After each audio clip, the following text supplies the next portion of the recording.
Kendini şöyle hayal etmeni istiyorum. Sabah kalktın, annen seni çağırıyor. Faruk, kahvaltı hazır. Hemen yataktan çıkıyorsun, terlisin, kan ter içinde kalmışsın. Yüzünü siliyorsun, belki hemen tuvalete gidiyorsun. Elini siliyorsun, yüzünü siliyorsun. Pazar günü. Baban evde, kardeşin evde. Annen seni kahvaltıya çağırdı. Kahvaltıya oturuyorsun masaya. Kimsenin hiçbir şeyden haberi yok. Ama az önce 2-3 defa mastürbasyon yaptın.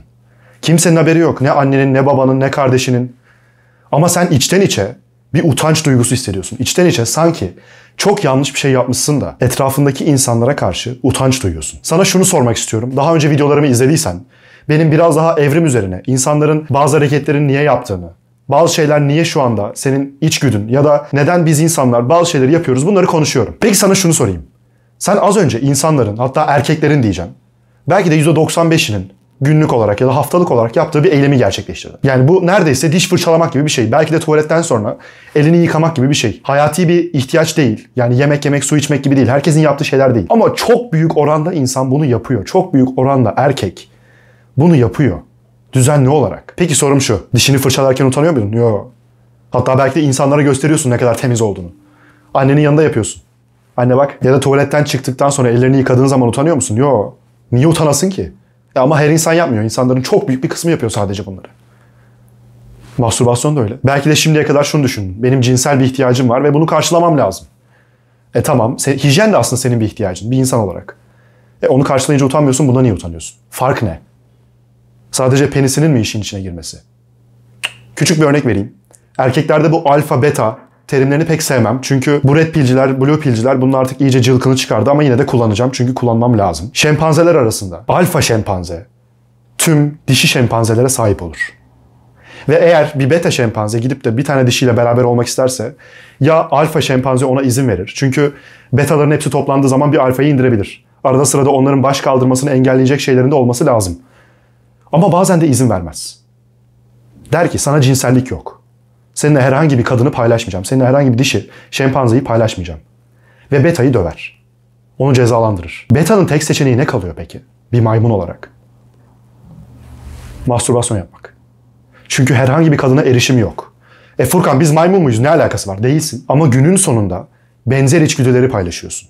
Bu yüzden senin odana gidip de mastürbasyon yaptığın zaman kendi cinsel isteğini durdurduğun zaman ya da azalttığın zaman utanç hissediyorsun. Çünkü bu alfaya uygun bir davranış değil. Dediğim gibi bu terimleri çok sevmiyorum. Hatta bazen cringe geliyor. Ama yapacak bir şey yok çünkü bu şekilde daha anlaşılır oluyor. Kendini sanki bir şeye ulaşamıyormuşsun da ki muhtemelen ulaşamıyorsun. Çünkü mastürbasyon yapıyorsun. Ve o yüzden eline mahkummuşsun gibi hissediyorsun. Ki tekrardan söyleyeyim. Durum bu. Yani bir aslında beta şempanzenin yaşadığı durumla aynı. Beta şempanze belki de mastürbasyon yaparken utanmıyor ama sen utanıyorsun. Ve sana şunu söyleyeyim. Senin vücudundaki her hormon, her duygu belli bir sebepten ötürü var. Sen bir şey yaptığın zaman niye üzülüyorsun? Niye mutlu oluyorsun? Bunların hepsinin bir sebebi var. Arkadaşlarına sarıldığın zaman niye mutlu oluyorsun? Çünkü sosyal bağ kuruyorsun. Senin hayatta kalma şansın artıyor. Ya da sevgilinden ayrıldığın zaman neden üzülüyorsun?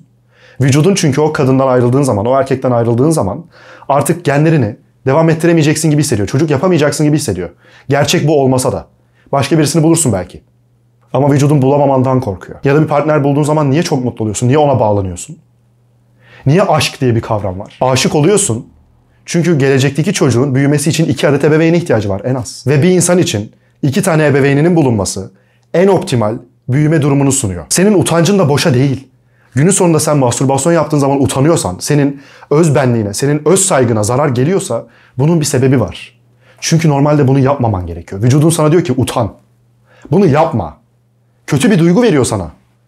Yoksa her mastürbasyon yaptığında gurur duyardın. İşte ne güzel yaptım ya. Hayır. İyi bir şey yapmadın ki çünkü. Vücudun sana bunun kötü bir şey olduğunu anlatmaya çalışıyor. Sana ekstrem bir örnek vereceğim ve bu şekilde daha iyi anlayacaksın. Günde bir kez ya da haftada bir kez yapan birisi olduğunu değil de her gün 5-6 defa yaptığını düşün. Her gün. Sabah 8'de kalktın diyelim. Öğlen 3'e 4'e kadar 5 defa yaptın.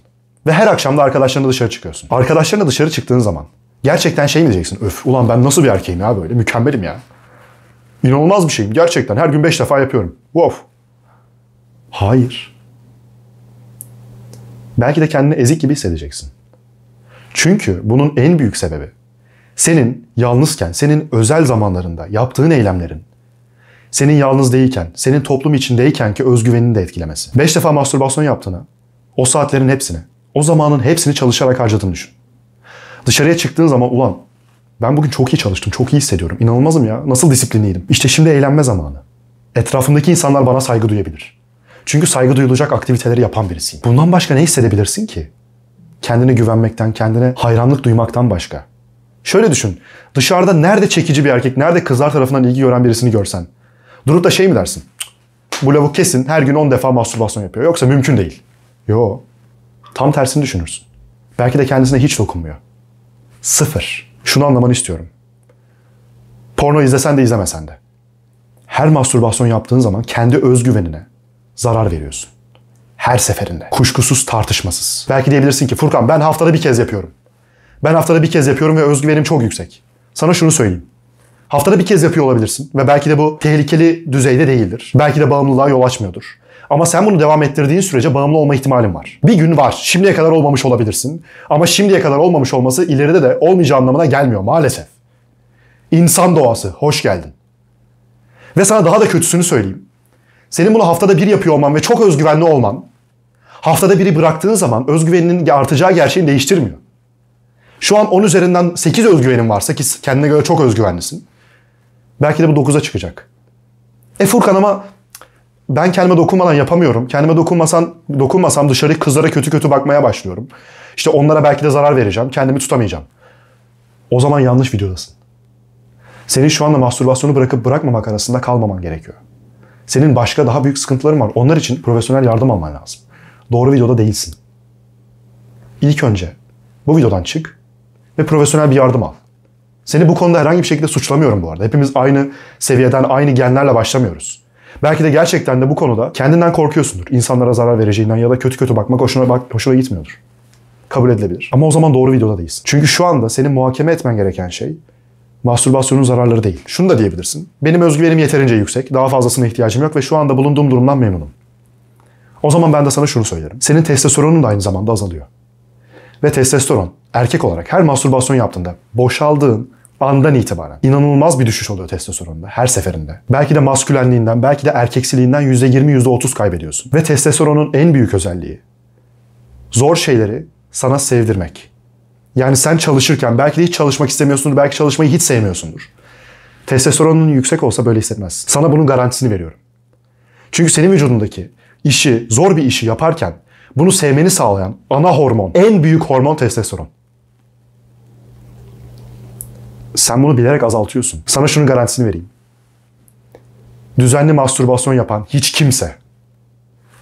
kimse şansı aşırı yaver gitmediği sürece başarılı olamaz. İstersen okul konusunda başarılı olmak iste. İstersen sevgili bulma konusunda, istersen şu anda sanayide çalışıyorsundur, sanayide yükselmek fark etmez. Çünkü ne yapmak istiyorsan zor zamanlar geldiğinde o zor zamanlarda kendini ittirecek o küçük gücü bulamayacaksın. Gerçekten de bu kadar etkileyecek. Eğer daha önce kendine 1-2 ay boyunca dokunmadıysan, 3-4 ay boyunca dokunmadıysan ne demek istediğimi çok iyi biliyorsun. Çok iyi. Çünkü o zaman gerçekten kendi enerjini, kendi cinsel enerjini işine odaklayabiliyorsun. Artık erkek olarak kendi erkekliğini kaybetmedin.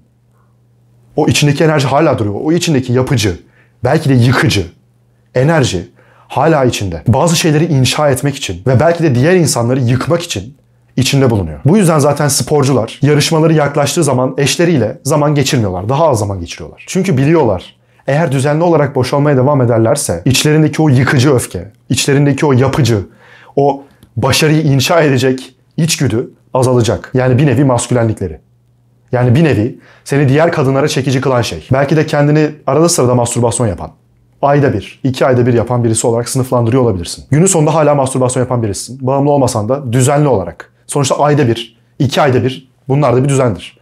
2 ayda bir düzenli olarak yapıyorum. Mastürbasyonun diğer bir sıkıntısı özellikle erkeklerde yanlış yapılma ihtimalinin aşırı yüksek olması. Yani sen şimdiye kadar belki 10.000 defa mastürbasyon yaptın ve belki de bunların yarısı yanlıştı. Sana şunu söyleyeyim. Erkeklerde erektil disfonksiyon yani penisinin kalkmaması kısaca ya da erken boşalma ya da geç boşalma. Bunların üçü en fazla 1. Pornografiden kaynaklanıyor. 2. Senin yanlış mastürbasyon yapmandan. 3. de artık psikolojik sıkıntılar devreye giriyor. Ama eğer pornografi izlemiyorsan ki bu video sadece mastürbasyon üzerine. Pornografinin ne kadar kötü olduğunu zaten daha önceki videomda 31 dakika boyunca konuştum. Yanlış mastürbasyon yapmak yani eğer kuru mastürbasyon yapıyorsan, eğer sürtünerek mastürbasyon yapıyorsan, Eğer mastürbasyon yaparken doğru düzgün nefes almıyorsan, vücudunu çok fazla kasıyorsan, erektil disfonksiyon, erken boşalma ya da genç boşalma, bunların hepsine sahip olma ihtimalin var günün sonunda. Ve eğer kendi denkleminden bu mastürbasyonu çıkartırsan, her şey bu kadar rahatlıyorsa, hiçbir dezavantajı yoksa mastürbasyonu niye yapmıyorsun? Çünkü sana şunu söyleyeyim. Ben geçen yılın hatta başlarında arkadaşımla konuşurken şunu söylüyordum. Oğlum diyorum, ben meditasyon yapıyorum. Şu an çağımızda kaç kişi benim yaşımda meditasyon yapıyor? Düzenli olarak kitap okuyorum. İçerik üretmeye başlayacağım. O zamanlar başlamamıştım. Ve ben diyorum sırf başarılı olmak için, sırf kaliteli bir ilişkim olsun diye mastürbasyon yapmıyorum, porno izlemiyorum. Bunu benim yaşıtım kaç kişi yapıyor? Ya ben şu an kaç kişinin önündeyim? 1000'de 1 mi? Var mı? Ben daha tanışmadım benim gibi olan birisiyle. Düzenli olarak meditasyon yapan ve pornodan, mastürbasyondan uzak bir kişiyle gerçek hayatta tanışmadım. Birisini karşılasalar diğerini karşılamıyorlar. Çoğu kişi ikisini de karşılamıyor. Peki bu insanların mı başarılı olma ihtimali daha yüksek, benim mi? Az önce dedim ya, hiçbir yararı yok. Hep full zarar diye. Bazıları bana şunu söylüyor. Hatta çoğu arkadaşımın savunması şu. Prostat kanseri olma riskimi azaltıyor. Tek korkun bu mu? Tek korkun gerçekten mastürbasyon yaparken tek amacın. Ulan ben prostat kanseri olabilirim. O yüzden gideyim birazcık mastürbasyon yapayım. Sırf prostat kanseri olmamak için. İlk önce yediğin içtiğin şeye dikkat et. İlk önce stresli olmamaya, ilk önce düzenli meditasyon yapmaya, ilk önce günlük tutmaya dikkat et ki daha sonra eğer diyelim ki ölümüne korkuyorsun, tamam mı? Diyelim Allah korusun. Babanı prostat kanserinden kaybettin. Başınız sağ olsun. O zaman bak belki de travma olmuştur, tamam mı? O zaman anlarım.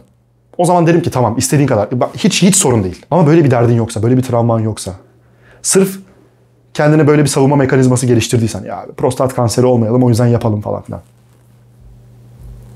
Şu anda gerçekten yüzüne tükürmek istiyorum. Çünkü eğer bak özellikle bu kanalın düzenli izleyicisiysen ve hala böyle düşünüyorsan hiçbir şey öğrenmemişsin demektir. Hiçbir şey. Kendine sunduğun bu bahane ya da buna benzer bahaneler, illa prostat kanseri olmak zorunda değil. Baban bunları bilseydi muhtemelen senin de yüzüne tükürürdü. Aynı benim şu anda yapmak istediğim gibi. Çünkü bunun bir erkek için ne kadar yıpratıcı olduğunu bilseydin ya da hissetseydin. Bak kendini bildin bile mastürbasyon yapıyor olabilirsin. Belki porno izlemiyorsundur. Belki pornoyu bırakmışsındır. Ki çok zor. Mastürbasyon eğer düzenli yapıyorsan bir yerden sonra ister istemez şu kafaya bürünüyorsun. Ben de zamanında böyleydim. Bir ara mastürbasyonu yapmaya devam ettiğim, sadece pornoyu bıraktığım dönemler vardı. Her zaman aklına şu geliyor. Ulan şu an bu kadar zevk veriyorsa porno izlesem ne kadar çok zevk verir. Bir yerden sonra bu aklına takılıyor ya da haftada 1 yapıyorsan haftada 2'ye çıkıyor, 3'e çıkıyor. Şu an erkeklerin, günümüzdeki erkeklerin 3'te 1'i erken boşalma yaşıyor.